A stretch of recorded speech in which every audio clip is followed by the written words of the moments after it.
আসসালামু আলাইকুম ওয়া রাহমাতুল্লাহি ওয়া বারাকাতুহু। আলহামদুলিল্লাহ ওয়াসসালাতু ওয়াসসালামু আলা রাসূলিল্লাহ ওয়া আলা আলিহি ওয়া সাহবিহি ওয়া মান ওয়ালা, আম্মা বা'দ। করোনা ভাইরাস ও মাসাইল সিরিজ। সম্মানিত প্রিয় ভাই বোনেরা, বর্তমানে করোনা ভাইরাসকে কেন্দ্র করে আমাদের মাঝে বিভিন্ন ধরনের মাসলা মাসাইল বিধিবিধান নিয়ে অনেকের জটিলতা কঠিন হচ্ছে।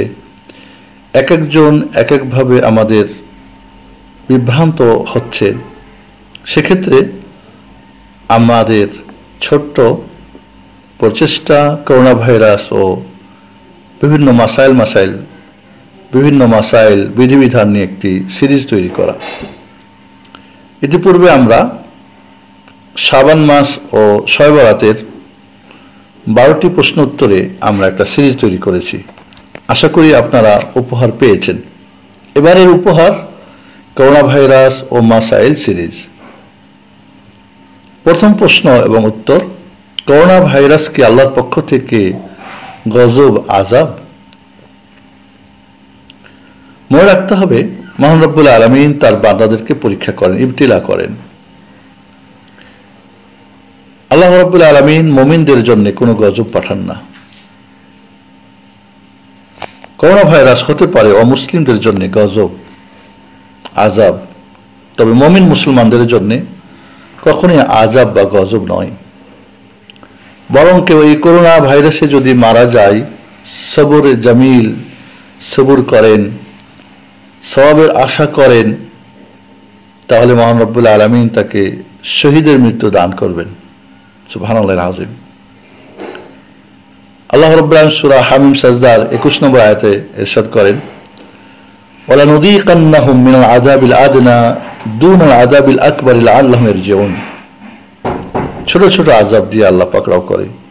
আল্লাহ বলছেন, আমি তাদেরকে ছোট আযাব বা দুনিয়ার আযাব, আখিরাতের আযাব নয়, বা ছোট আযাব দিয়ে তাদেরকে আমি ফিরে আসার জন্যে, যাতে তারা ফিরে আসে।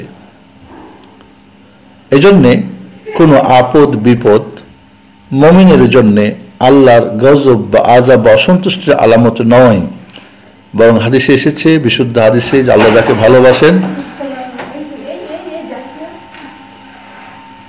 তাকে অসুখ বিসুখ দেন। মুমিনের প্রতিটি অসুখ বিসুখ, টেনশন, এমনকি একটি কাঁটা তার পাপের জন্য কাফারা হয়। পাপ না থাকলে আখিরাতে তার মর্যাদা বেড়ে যায়। আল্লাহ যাকে ভালোবাসেন আপদ বিপদ দেন। ইন্না আশাদ্দান নাসি বালাআন আল আমবিয়া থুম্মাল আমসালু ফাল আমসাল। রাসূল সাল্লাল্লাহু আলাইহি ওয়াসাল্লাম বললেন, মহান রব্বুল আলামিনের সবচেয়ে যারা প্রিয় বান্দা, নবী রাসূলগণ, এরাই হচ্ছে সবচেয়ে বিপদগ্রস্ত। এরপরে যার ঈমান যত মজবুত তার তত বিপদ তত কঠিন, যার ঈমান দুর্বল তার পরীক্ষাও দুর্বল। অতএব পাইকারিভাবে, ঢালাওভাবে আমরা এটাকে আযাব গজব মনে করা, এটা মোটেই ঠিক না। এর মাধ্যমে যারা মারা যাচ্ছেন, ইনশাআল্লাহ মুমিনরা শাহাদাতের মৃত্যু বরণ করছেন।